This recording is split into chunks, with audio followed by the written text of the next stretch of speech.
अस्सलाम वालेकुम एवरीवन। तो हम लोग मेटाबॉलिक एसिडोसिस कर रहे थे, जिसमें मैंने आपको तकरीबन उसकी पैथोफिजियोलॉजी बता दी थी सारी, और उसी पे सारी चीज बेस करती, तो आपने अच्छे से जहन में रखनी है। और अब हम देखते हैं कि पेशेंट के क्लिनिकल फीचर्स क्या आएंगे। अच्छा, अब आपने यहाँ पर याद रखना है कि मैं आपको जिस तरह बताई थी RTA है, रीनल ट्यूबुलर एसिडोसिस है। तो आई टोल्ड यू कि उसकी 3 टाइप्स हैं, जिसमें से जो पहली टाइप है, जिससे मैंने आपको बता दिया कि वो डिस्टल कन्वर्टेड ट्यूब्यूल में होती है। ठीक है, मैं यहाँ पर दोबारा इसे बना देती हूँ, क्योंकि अभी मैं दोबारा से जब आपको सब इसकी इन्वेस्टिगेशन और बाकी सब बताऊंगी ना, तो फिर ये चक्कर आएगा। ठीक है, अच्छा, प्रॉक्सिमल कन्वर्टेड ट्यूब्यूल वाली जो हो रही थी, जो टाइप 2 है, उसमें बाइकार्बोनेट जा रहा है यूरिन में और हाइड्रोजन जा रहा है ब्लड में। ठीक है, मतलब ये खराबी हो रही है। जो डिस्टल वाली है, जो टाइप 1 है, उसमें ये हो रहा है कि हाइड्रोजन एक्सक्रीट नहीं हो रहा और कंजर्व हो रहा है ब्लड में, लेकिन बाइकार्बोनेट का इससे ताल्लुक नहीं है। ठीक हो गया। और जो टाइप 3 है, ये टाइप 1 है, ये टाइप 2 है। और जो टाइप 3 है, मैंने आपको कहा कि उसमें एल्डोस्टेरोन का मसला होता है। एल्डोस्टेरोन की प्रॉब्लम की वजह से जो हाइड्रोजन है और पोटेशियम है, ये दोनों कंजर्व हो जाते हैं और ब्लड में आ जाते हैं, और इसके ऑपोजिट में बाइकार्बोनेट और सोडियम एक्सक्रीट आउट हो जाते हैं। ठीक है, अब हम देखते हैं कि इसमें पेशेंट के जो क्लिनिकल फीचर्स इन्वेस्टिगेशन है, सब इसी से रिलेट करती हैं, इसलिए मैंने दोबारा से बनाया। सबसे पहली बात है, क्लिनिकल फीचर्स की करेंगे, तो अगर हम कहते हैं कि जो ये वाली इसके एसिडोसिस होगा नॉर्मल एनाइन गैप के साथ, अगर मसला होगा simply loss of bicarbonate, diarrhoea या वॉमिटिंग के साथ, तो पेशेंट की हिस्ट्री ही आपको बता दें कि डायरिया वॉमिटिंग की हिस्ट्री होगी। आपको अंदाजा होगा कि इतने प्रोलॉन्ग डायरिया के बाद मेटाबॉलिक एसिडोसिस हो सकता है। आप उसका सीरम बाइकार्बोनेट लेवल चेक करेंगे, वो कम होगा। एबीजीज जो है वो एसिडिक साइड पे जाएंगी, पीएच ब्लड की जो है वो कम हुई होगी, तो जाहिर सी बात है कि आपको समझ में आ जाएगी। ठीक है, उसमें भी और कोई मसला नहीं होता। आप आईवी फ्लूइड्स देते हैं, पेशेंट को रिससिटेट करते हैं, वो खुद ही ठीक हो जाता है, आपको बाइकार्बोनेट भी देने की जरूरत नहीं पड़ती। ठीक है, अच्छा, बहरहाल तो एक तो ये क्लिनिकल फीचर, उसमें तो आपका सिंपल डायरिया वॉमिटिंग टाइप होगा। जो पेशेंट RTA के होते हैं, RTA की बहुत सारी कॉजेज हैं, ये रीनल ट्यूबुलर एसिडोसिस की। इसकी इनहेरिटेड रिक्वायर्ड कॉजेज हैं, जिस तरह जो टाइप 1 RTA है, उसमें फैनकोनी सिंड्रोम आ जाता है, उसकी भी और तरह की मैनिफेस्टेशन होती है। अमाइलाइडोसिस है, आपका हाइपर पैराथायराइडिज्म है। इसी तरह जो टाइप 2 RTA की बता रही थी, जो आपका टाइप 1 RTA है, विच इज डिस्टल वाला, इसमें बहुत सारी आपकी ऑटोइम्यून डिजीज आती हैं। SLE है, योग्रेन सिंड्रोम है, ठीक है, हाइपरग्लोबुलिनीमियाज है। तो जो भी डिजीज कॉज होगी ना, उसकी मैनिफेस्टेशंस आती हैं, क्योंकि RTA की पर्टिकुलरली मैनिफेस्टेशन अलग से तो कोई नहीं है ना। ये तो यही कर रहा है कि ये तो मेटाबॉलिक एसिडोसिस कर रहा है, या और किसी ना किसी इलेक्ट्रोलाइट में एब्नॉर्मेलिटी कर रहा है, या फिर यूरिन का पीएच को चेंज कर रहा है, उसके अलावा तो कुछ नहीं कर रहा। तो इस तरह से जो डिजीज होगी उसकी मैनिफेस्टेशन आएंगी। और जो हमारे पास होता है acidosis with increased anion gap, उसकी भी मैंने आपको इतनी कॉजेज बताई। अगर डायबिटिक कीटोएसिडोसिस होगा, तो पेशेंट को जो कीटोएसिडोसिस के फीचर्स हैं कि उसका जब ब्लड ग्लूकोज बहुत ज्यादा हाई होता है, पेशेंट सीजर्स और कोमा की स्टेट में चला जाता है, वो होगा। अगर उसको लैक्टिक एसिडोसिस है, तो लैक्टिक एसिडोसिस जैसे फीचर्स आएंगे। अगर उसको अल्कोहल इंड्यूस्ड मसला है, तो उसको अल्कोहल टॉक्सिसिटी के फीचर्स आएंगे, लिवर डैमेज होगा। ठीक है, पेशेंट को फ्लैपिंग ट्रेमर्स, तो जो जो डिजीज होती है उसी के फीचर्स आते हैं। इस वजह से इसमें कोई स्पेसिफिकली हम अलग से लिखते नहीं होते। हमने इन्वेस्टिगेट कैसे कराना होता है, उससे पहले जरा से देख लेंगे कि यहाँ पर बात बताना जो रहेगी थी कि टाइप 1 RTA जो होता है ना, स्पेशली चले टाइप 2 RTA की पहले बात कर रहे थे, जो इधर वाले हैं, इनमें क्या हो रहा होता है कि साथ मजीद इलेक्ट्रोलाइट एब्नॉर्मेलिटीज भी हो रही होती हैं। उसकी वजह यह है कि यहाँ पर सिर्फ एक ये एब्जॉर्प्शन तो नहीं चल रही ना। आपको अगर याद हो तो हमने पढ़ा था कि प्रॉक्सिमल कन्वर्टेड ट्यूब्यूल में बहुत सारी चीजों ने एब्जॉर्ब होना होता है, स्पेशली ये PCT में। ठीक है, आपकी प्रॉक्सिमल कन्वर्टेड ट्यूब्यूल में आपकी amino acids, glucose, anions, proteins, बहुत सारी चीजें यहाँ एब्जॉर्ब होती हैं ब्लड में।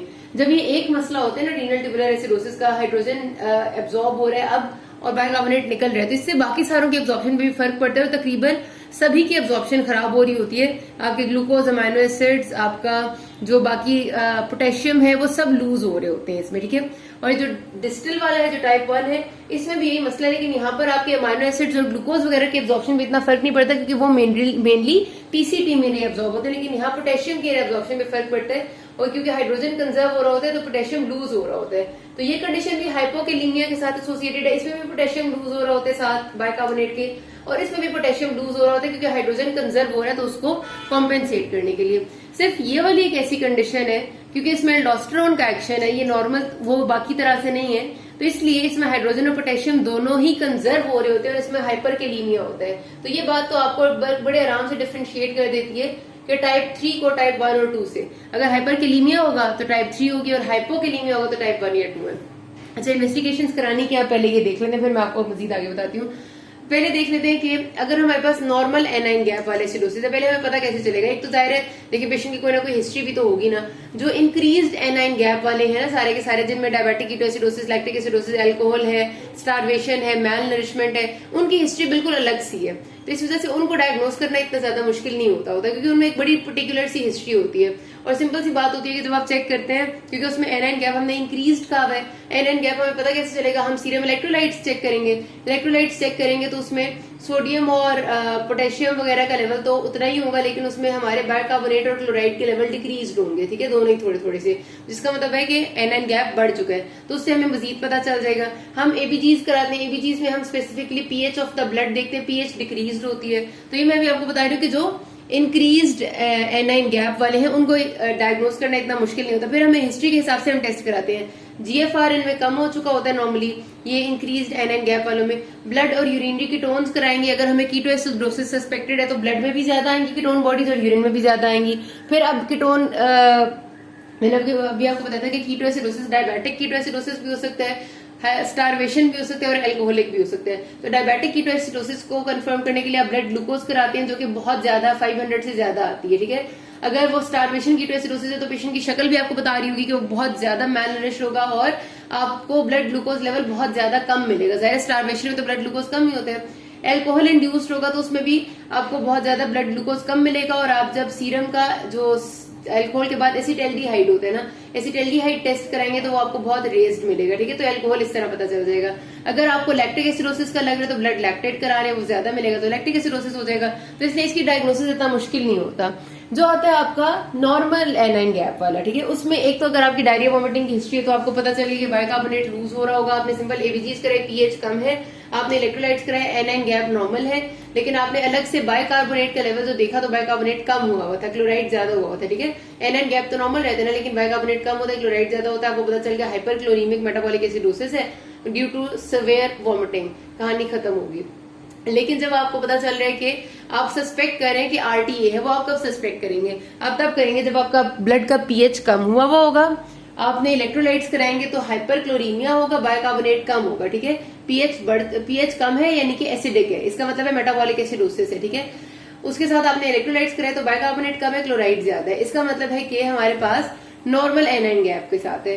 अब उसके बाद आपका एक ही रीजन रह जाती है कि या तो आरटीए की तरफ वजह से या फिर डायरिया वॉमिटिंग और बाइकार्बोनेट लॉस की वजह से। अगर पेशेंट की जीआईटी बिल्कुल ठीक है, मतलब उसको जीआईटी की कोई डिस्टर्बेंस नहीं, उसको डायरिया वॉमिटिंग कॉन्स्टिपेशन कोई हिस्ट्री नहीं है, तो फिर आपका जहन जाएगा आरटीए की तरफ।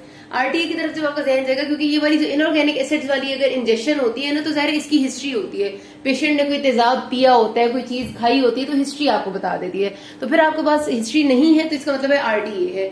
आरटीए की तरफ आप जब ध्यान जाते हैं तो अब आपने उसको देखना होता है कि आरटीए है या नहीं और कौन सी टाइप का आरटीए है।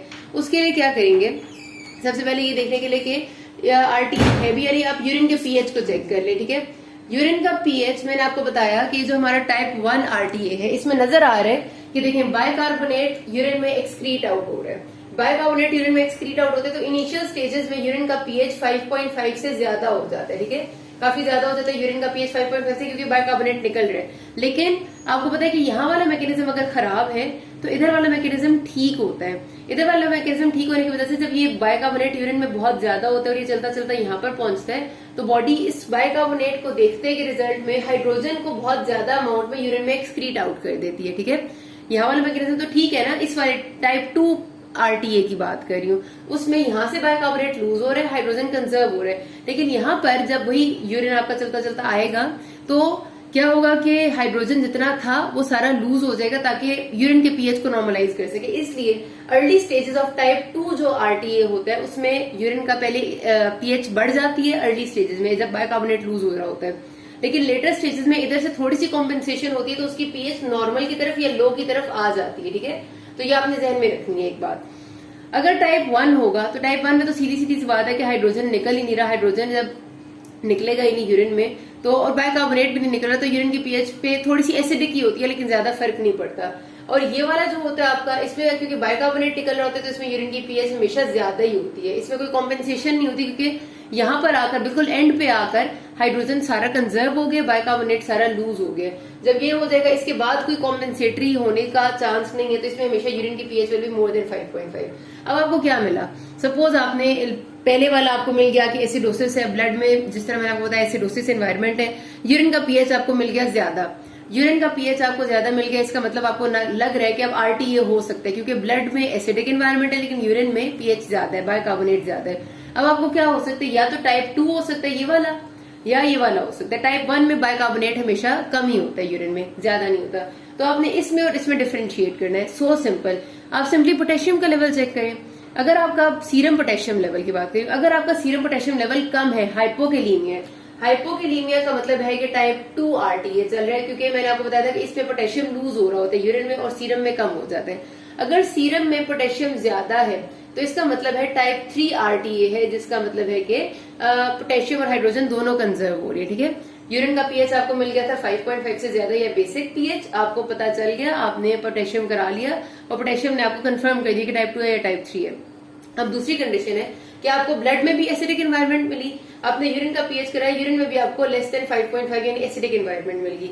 अब दो बातें हो सकती है, या ये इस लेट स्टेजेस में ये हो सकता है या टाइप 1 हो सकते हैं। अब इनको डिफरेंशिएट करने के लिए आप करते हैं एक acid loading test. Acid loading test क्या होता है कि पेशेंट को आप मुंह से एक हाई डोज ऑफ एसिड खाने के लिए दे देते हैं। ठीक है, मतलब जाहिर जो भी नॉर्मल से एसिड होता है वो देते हैं। हाई डोज ऑफ एसिड जब आप देंगे तो यूरिन की पीएच अभी एसिडिक ही है। ठीक है, अच्छा, यूरिन के पीएच को हाई डोज ऑफ एसिड अगर आपने ऊपर से दी है तो यूरिन की पीएच को उसूलन ज्यादा कम हो जाना चाहिए, 5.3 से कम हो जाना चाहिए। ठीक है, अभी सपोज 5.5 और 5.4 के दरमियान है, उसे 5.3 से कम हो जाना चाहिए, क्योंकि हमने जब ज्यादा एसिड ब्लड में डाला तो ज्यादा एसिड एक्सक्रीट होगा ना। लेकिन क्या होगा अगर ये टाइप 1 आरटीए के पेशेंट होते हैं, इनमें एसिड बिल्कुल एक्सक्रीट नहीं हो रहा होता, क्योंकि यहाँ पर एक्सक्रीटरी मैकेनिज्म खराब होता है और इसके आगे कॉम्पेंसेशन होने का कोई चांस नहीं होता। ठीक है, ये वाली चीज तो एल्डोस्टेरोन डिपेंडेंट है, इसको भूल जाए। तो टाइप 1 वालों में यूरिन की पीएच उतनी ही रहेगी और उस पर फर्क नहीं पड़ेगा, हालांकि उसे कम होना चाहिए था। टाइप 2 वालों में यूरिन की पीएच थोड़ी सी डिक्रीज होगी। क्यों होगी? यहाँ वाली चीज खराब है, ये कुछ नहीं करेगी, लेकिन जब यहाँ पर आएगा ना यूरिन, तो इधर वाला हाइड्रोजन तो देखेगा कि मैं तो निकल जाऊं बॉडी से, क्योंकि पहली एक बंदे को खाने के लिए इतना सारा एसिड मिल गया है, एक बंदे को हमने ऊपर से एसिड कितनी ज्यादा डोज दे दी है। जब हमने एक बंदे को खाने के लिए एसिड बहुत ज्यादा दे दिया, उसकी बॉडी में एसिड ज्यादा हो गया, तो ये वाला मैकेनिज्म तो खराब है अगर टाइप 2 आरटी है तो। लेकिन ये वाला तो इंटैक्ट है ना, तो ये हाइड्रोजन खुद को एक्सक्रीट आउट करने की कोशिश करेगा, जिसकी वजह से यूरिन का पीएच एकदम 5 से कम हो जाएगा। ठीक है, तो अगर आपका एसिडिक एनवायरनमेंट है ब्लड की, एसिडिक एनवायरनमेंट है यूरिन की, आपने इसमें और इसमें डिफरेंशिएट करना है। आप एसिड लोडिंग टेस्ट कर दें, एसिड खिलाएं पेशेंट को, अगर उसका यूरिन का पीएच एकदम फॉल करता है, इसका मतलब है कि टाइप 2 आरटीए है, ये वाला है, क्योंकि इसने ठीक कर दिए सब कुछ। अगर आपका यूरिन का पीएच फॉल बिल्कुल नहीं करता, इसका मतलब है टाइप 1 आरटीए, क्योंकि ये तो ठीक था, लेकिन ये वाला मैकेनिज्म ने अगर ठीक किया भी तो आगे जाकर दोबारा से खराबी होगी। ठीक है, तो ये आपने जहन में रखना है। तो टेस्ट जो आपने कराने होते हैं वो यही कराने होते हैं। क्रेटिनिन आप इसलिए कराते हैं कि यूरिनरी फंक्शन को चेक करें कि आरएफटीज कैसे चल रहे हैं, इससे भी आपको पता चल जाता है कि कोई किडनी डिजीज है या नहीं। तो ये जो कुछ मैंने बातें बताई ना बेसिक सी, ये आपके समझने के लिए, अगर आप इनको याद रख लेंगे ना, जैसे मैंने बोली इनको लिख लेंगे अपने पास, आपके लिए बहुत आसानी हो जाएगी। ठीक हो क्या? मैनेज करना बहुत आसान है, manage according to the cause, इसमें कोई ऐसी मुश्किल बात नहीं है। ट्रीट ऑफ द कॉज की क्या बात है? अगर वही बात है मैं पहले बात करूं कि जो इंक्रीज्ड एनाइन गैप वाले थे, अगर पेशेंट को होगा कीटोएसिडोसिस डायबिटिक, तो आप क्या करेंगे कि बाहर से उसे इंसुलिन देंगे, उसका इंसुलिन की वजह से हाइपरग्लाइसीमिया ठीक हो जाएगा। ठीक है, डायबिटिक कीटोएसिडोसिस है, डीके है, आपने दे दी इंसुलिन, उसकी सब कुछ ठीक हो जाएगा, उसका ये भी सब ये वाला सिलसिला भी ठीक हो जाएगा। अगर उसको स्टारवेशन कीटोएसिडोसिस है तो स्टारवेशन वाले बंदे को आप ग्लूकोज देंगे तो उसकी बॉडी में जब ग्लूकोज आएगी तो उसकी कीटोन बॉडीज खुद ही आहिस्ता आहिस्ता खत्म होने लग जाएंगी और सब कुछ ठीक हो जाएगा। एल्कोहलिक कीटोएसिडोसिस है तो उसमें भी आपको ग्लूकोज देने की जरूरत पड़ती है, और एल्कोहल का कोई एंटीडोट अगर जरूरत हो तो देते हैं, वरना थोड़ा टाइम बाद पेशेंट ठीक हो जाता है। ठीक है, अच्छा, अगर पेशेंट को लैक्टिक एसिडोसिस है तो लैक्टिक एसिडोसिस में आप देते होते हैं, इसका भी कोई एंटीडोट है मेरा ख्याल है, वो दे देते हैं, मेरे जहन में नहीं आ रहा, लेकिन बहरहाल उसमें भी पेशेंट को इसी तरह से मतलब आपने कोई ना कोई सपोर्टिव थेरेपी देनी होती है और किसी चीज की जरूरत नहीं होती इसमें। ठीक हो गया? ये तो हो जाते हैं आपके वो वाले सारे जो, अच्छा एथेनॉल, यस, लैक्टिक एसिडोसिस में आप डायलिसिस करने लग जाते हैं पेशेंट का, ताकि जल्दी से लैक्टिक एसिड ब्लड से निकले। इसी तरह जो आपका एथेनॉल मेथेनॉल पॉइजनिंग वाली जो कहानी होती है, एथेनॉल अगर उसने बहुत ज्यादा लिया हुआ है तो उसमें भी आपको डायलिसिस की जरूरत पड़ती है, अगर पेशेंट को बहुत सवेयर की मेटाबॉलिक एसिडोसिस है। मेथेनॉल लिया हुआ है तो मेथेनॉल की ट्रीटमेंट में आप एथेनॉल देते हैं, आपको याद होगा। ठीक है, और पेशेंट को इस तरह से उसका मेथेनॉल लेवल कम हो जाता है, उसका एसिडोसिस ठीक हो जाता है। तो ये आपने ये लिखनी है कि कॉज के हिसाब से ट्रीट करना है। उसके बाद अगर आ जाते हैं ये वाले, तो अगर आपका डायरिया या वॉमिटिंग है तो कंट्रोल डायरिया, कंट्रोल वॉमिटिंग और आईवी फ्लूइड्स दें, पेशेंट को रिससिटेट करें, स्टेबलाइज करें, मॉनिटर करें, सब ठीक हो जाएगा।